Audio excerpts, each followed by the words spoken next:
नमस्कार दोस्तों, हमारे संगीत सीखो मगही में स्वागत है फिर से एक नए वीडियो में। दोस्तों वीडियो को शुरू से अंत तक देखें, बहुत बवाल का मैटर लेकर आए हैं दोस्तों। साइड सॉन्ग है दोस्तों जो हमने ट्रैक लिया है वो आशीष लाल यादव का ट्रैक है दोस्तों। बहुत हिट मैटर है दोस्तों।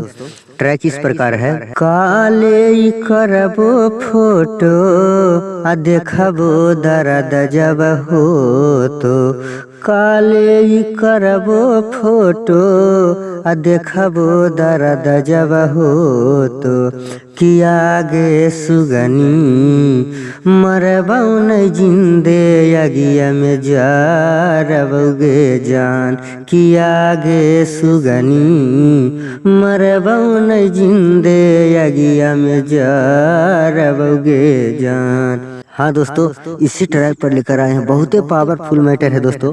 जो भाई इस गाने को गाने चाहते हैं फुल और फ्री गा सकते हैं दोस्तों।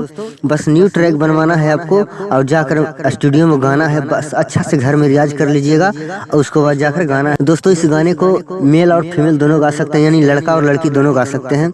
चलिए आपको मुखड़ा सुनाते हैं। हम एक साथ गाएंगे दोस्तों। अगर रुक रुक के गाएंगे तो आपको अच्छा नहीं लगेगा, आपको समझ में नहीं आएगा। हम एक साथ गाएंगे। फीमेल है जहाँ समझ जाएगा कि लड़की है, मेल है जहाँ समझ जाएगा कि लड़का है।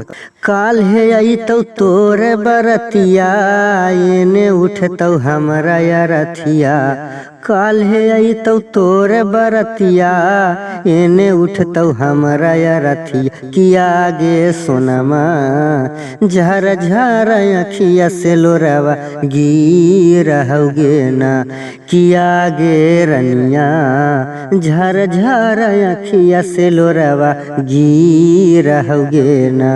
धार ले ही मन में धीर जवा माता रोइहा हमर करे जवा, धार ली मन में धीर जवा माता रोइहा हमर करे जवा, किया रे रजवा होते चाओ ठरिया लवट के आई बौरे ना, किया रे हिरवा होते चाओ ठरिया लवट के आई बौरे ना। दोस्तों ये था मुखड़ा। अगर आपको पसंद आया हुआ दोस्तों तो वीडियो को लाइक शेयर कमेंट्स जरूर, एक प्यार से कमेंट्स जरूर करिएगा दोस्तों कि आपको ये मैटर कैसा लगा, आपको ये गाना मेरा लिखा हुआ कैसा लगा दोस्तों इस चैनल को सपोर्ट करें, ज़्यादा से ज़्यादा शेयर करें और ज़्यादा से ज़्यादा फुल वीडियो देखें और मेरे चैनल पे अगला वीडियो जाकर देखें दोस्तों, क्योंकि मेरा वॉच टाइम धीरे धीरे घट रहा है। अगर आप लोग सपोर्ट नहीं करिएगा तो हम गाना कैसे लिख कर दे सकते हैं दोस्तों।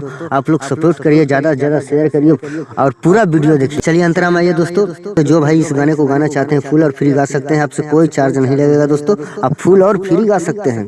चलिए अंतरा में अंतरा इस प्रकार है दोस्तों। इस चीज को मुखड़े में समझा दिए हैं। मेल लड़का है, फीमेल लड़की है। जहाँ मेल और फीमेल समझ जाइए कि लड़का और लड़की एक साथ तो हम गा नहीं सकते हैं दोस्तों। हम लड़का है, लड़की तो है नहीं कि लड़की की आवाज में गा सकते हैं, लेकिन आप समझ जाइए। मेल है तो समझिए वहाँ से लड़का गाएगा, फीमेल है जहाँ से लड़की गाएगी। हम आपको पूरा सुना दे रहे हैं डेमो। चलिए अंतरा डमी इस प्रकार है। कैसे के धरियौ धीर जवा आ सोची हमरो फाटौ करे जवा, कैसे के धरियौ धीर जवा आ सोची हमरो फाटौ करे जवा, किया गे सोनमा झर झर अखिया से लोरवा गिरहौगे ना, किया गे रनिया झर झर अखिया से लोरवा गिरहौगे ना। आज हमर होतौ विदाई आ 4 दिन ला होतौ जुदाई, आज हमर होतौ विदाई आ 4 दिन ला होतौ जुदाई, किया रे रजवा होते चाऊ ठरिया लवट के आई बौरे ना, किया रे हिरवा होते चाऊ ठरिया लवट के आई बौरे ना।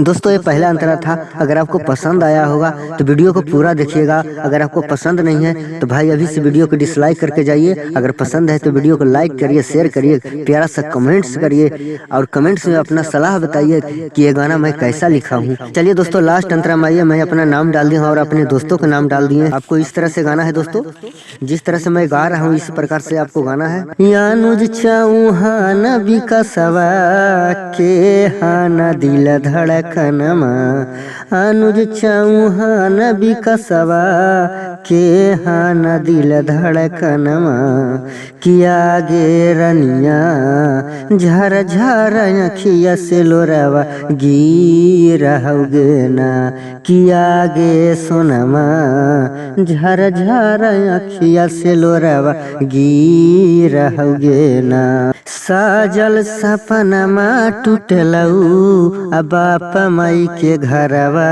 छूटलऊ साजल सपनमा टूटलऊ आ बाप माई के घरवा छूटल किया रे रजवा होते उठरिया लवट के आई बौरे ना किया रे हिरवा होते उठरिया लवट के आई बौरे ना। चलिए दोस्तों, आज तक का इतना ही।